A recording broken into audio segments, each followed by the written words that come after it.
चवीच गोकुळ लई भारी. गोकुळ दूध आणि दर्जेदार दुग्ध उत्पादने. चव आहे कोल्हापुरी. गोकुळ लई भारी. सामान्य कार्यकर्ते सगळे गप्प बसलो. 3 वर्ष आम्ही 3-4 वर्ष संघटनेपासून अलिप्त होतो म्हणता का? अलिप्त होतो. कुठलं पद निघालं म्हणलं की हो माणूस तिथं टपकलेलाच आहे. मागच्या इलेक्शनला तुम्ही कुठं होता हो? ह्या 70 लोकांच्या बरोबर तुम्ही होता. सिनियरिटी डावून तुम्हाला प्राचार्य पद पाहिजे होतं आणि म्हणून तुम्ही तिकडे होता. आम्ही विरोधी आघाडीमध्ये होतो. तुमच्यावरती आम्ही बोलत होतो. तुम्ही गुडाळच्या सभेमध्ये दंगा करायला सुद्धा आलात. त्यानंतर तुम्ही नाटक काय केलं? सुकाणू समितीचा अध्यक्ष झालात. सुकाणू समितीचे अध्यक्ष होऊन नंतर हळूहळू गुगली फिरवायला लागलात की मला आता चेअरमनच करा. काय?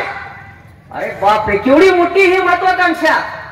ज्या राजू शेट्टीने तुम्हाला जिल्ह्याचं अध्यक्षपद दिलं, ज्या राजू शेट्टीने तुम्हाला प्रदेशाध्यक्षपद दिलं, त्यांच्यावरती तुम्ही आता बोलायला लागला.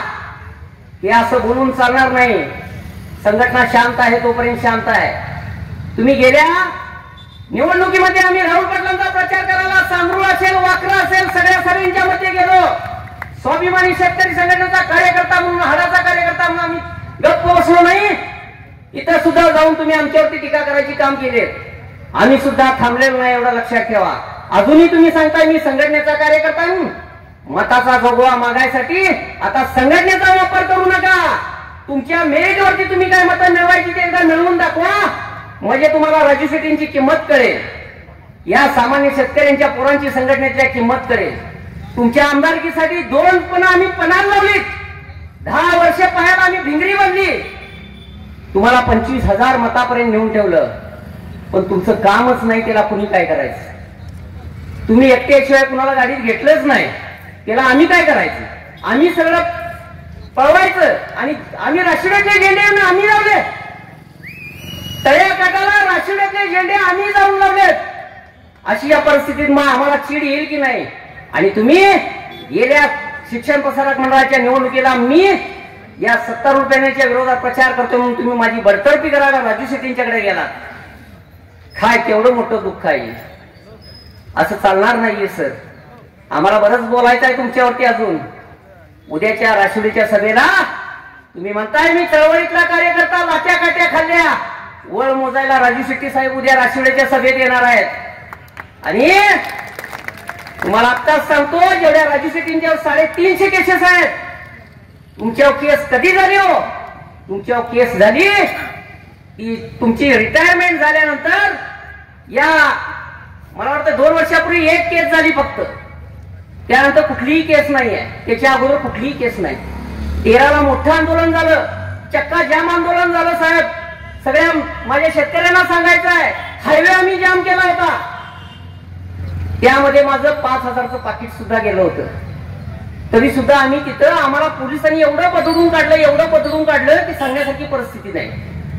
तरी सुद्धा आम्ही हटलो नाही. मग त्यावेळी तुम्ही कुठं होता हो? तुम्ही जिल्ह्याचे अध्यक्ष म्हणून होता ना. मग त्यावर तुमची कुठं केस नोंद झाली नाही. आणि माझ्यावरती केसेस आहेत.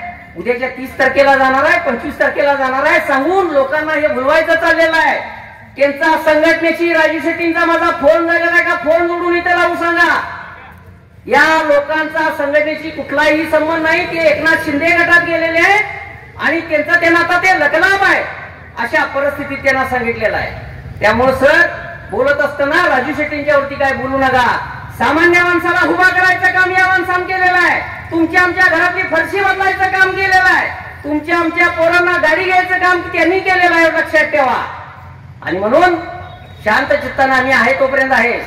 गेल्या वेळी सुद्धा तुम्ही आमच्यावरती बरंच बोलायचं काम केलं, पण आम्ही थांबणार नाही. आम्ही आहे तिथे एकनिष्ठ राहणार आणि या महाविकास आघाडी बरोबरच राहणार. तुम्ही ऐन वेळी, आज साहेबांच्याकडे कुठलंही पद नाही आहे. 2 वेळा खासदार झालेला माणूस आज घरामध्ये आहे. वडील अंतरुणावरती असताना तुम्ही पाठीत खंजीर खुपसायचं काम केलं, एवढं लक्षात ठेवा. हे पाप तुम्हाला उद्याच्या इलेक्शन मध्ये निकाल लागल्यावर दिसेल. तिथला सभासद तुम्हाला जागा दाखवल्याशिवाय राहणार नाही. मी प्राध्यापक आहे, तुमचा शिक्षक आहे म्हणून सांगून मतं कोण देणार नाही. हे गुळमाटचं बोलणं सोडून द्या. इथंच थांबतो. तुम्हाला प्रभशीवरती कणीदार, खमंग. गोकुळ तूप.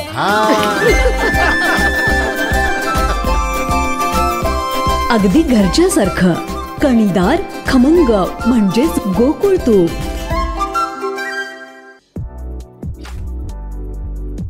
ताज्या घडामोडींसाठी RK न्यूजच्या YouTube चॅनेलला सबस्क्राईब करा आणि बेल आयकॉनला क्लिक करायला विसरू नका.